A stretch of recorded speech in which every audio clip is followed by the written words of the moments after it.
If you're watching this, hopefully it's because you've been out and purchased one of our fantastic wall hung shoe racks that you see here in front of me, and you're wondering how you hang it up on your wall. We're going to go over that in the next few minutes to make that process as quick and painless as possible. If yours doesn't look like this, don't worry, we make them in a variety of shapes and sizes, but the way they're hung up is generally the same, using this French cleat system that's hidden behind this top rail here, so there's no visible screws, anything like that, and it's pretty simple to do if you follow these tips. Alright, I flipped it round, we're now looking at the back side here. This is the French cleat that gets fixed to the wall. See, it's got that 45-degree bevel on it, and this piece here on the shoe rack has a 45-degree bevel in the opposite direction. So that slots, this gets fixed to the wall, this slots over top, and the weight of the shoe rack holds it in place nice and snug. You can see it's a wee bit shorter than the overall width, so that means we don't have to be 100% precise when we set it out on the wall left to right. We can move it around that 10-20 mil, which is nice. Just going to take a measurement here from the top of the rack to the bottom of that cleat. That's 80 millimeters. So this is the wall we're going to be hanging our shoe rack on today. This is an old farmhouse, so I'm not expecting it to be totally straight. What you want to do is grab yourself a long level, straight edge, whatever you've got available, and just hold it up around that area where you're going to hang the shoe rack. I don't know if you can see it there, but this has got quite a large hollow down it and a small bulge at the bottom there. While not ideal, it's not going to affect the actual installation of this shoe rack.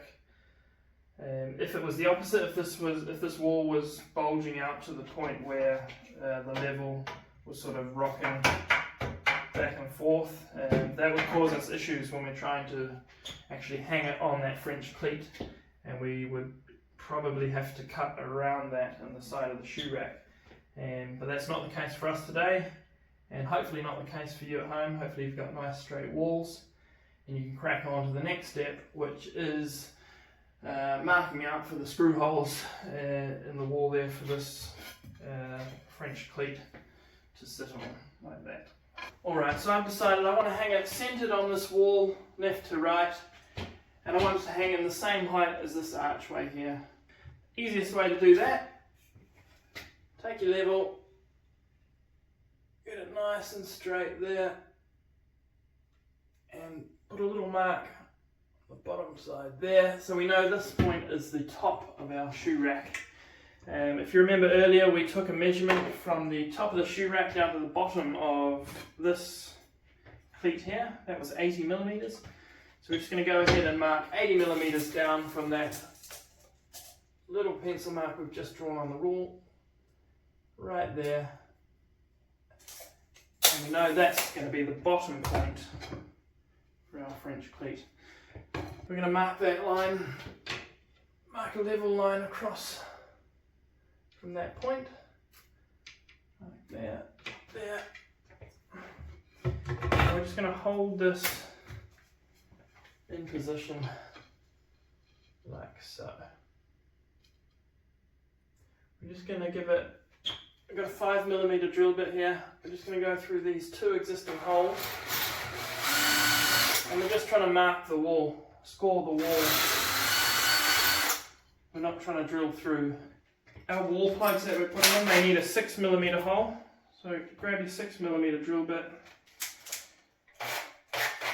set your cordless drill to hammer function if your wall's concrete, and we're just going to go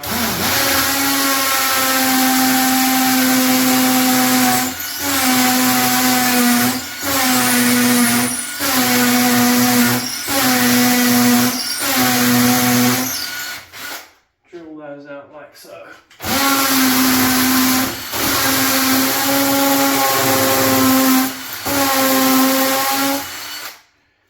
Right, take your wall plugs that should be supplied with your shoe rack, and we're just going to pop those into the holes we've drilled, nice and flush. Take your screws, which should also have been supplied with the shoe rack, pop them through the holes there. Fix that nicely on the wall.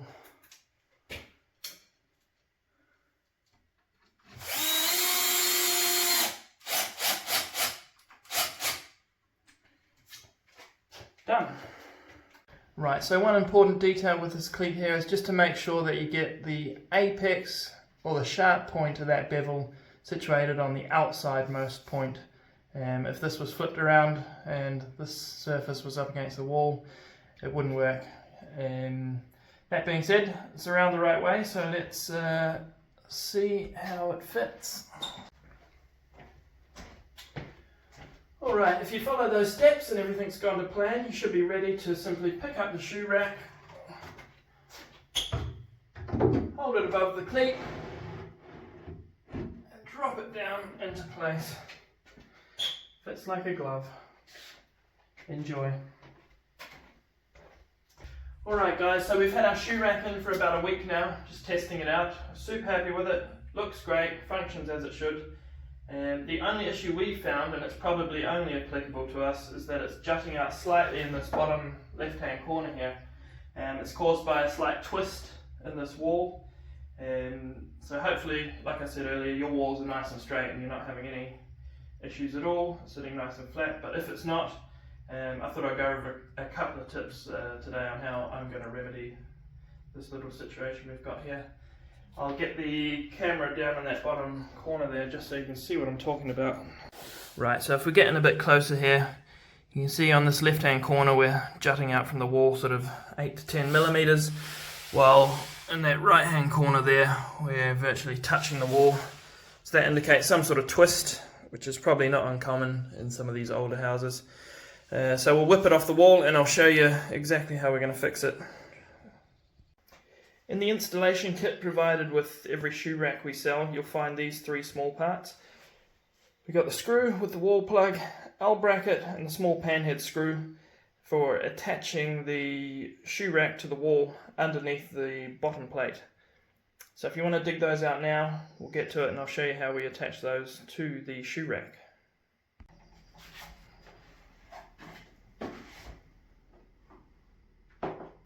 So you're going to want to take your panhead screw, your L bracket. We're going to come down to the bottom left hand corner on ours here. Depending on your situation, you might be putting it in the middle or the bottom right hand corner. We're simply going to hold our L bracket in place so the back of the L bracket is flush with the back edge of the shoe rack, and fix it in place like so.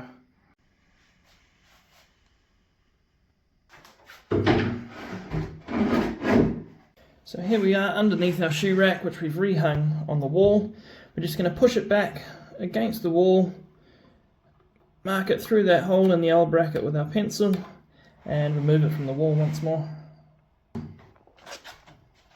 we want to take our drill, 6mm drill bit, and we want to be drilling into the wall just slightly deeper than our wall plug here, so about 40mm. I like to set a little marker with some tape here. Find our little pencil mark, which is right there, and simply drill it in around that area.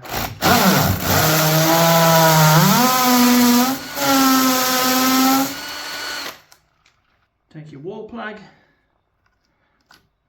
jam it in the hole there, and tap it flush with the wall with your hammer. You simply take our shoe rack, position it left to right, make sure that we're directly over the hole that we've just drilled, which we are. We take our 30mm screw and simply screw that in like so. Solid. Now you'll notice when we attached our L bracket in this bottom corner here, we withheld it sort of 100mm from that edge. And that's just to ensure that when you stand back, you don't see that little bracket anywhere. That camera's set up a few meters away now, and as you can see, it's totally invisible, which is great. So that's just a little tip on why we do that.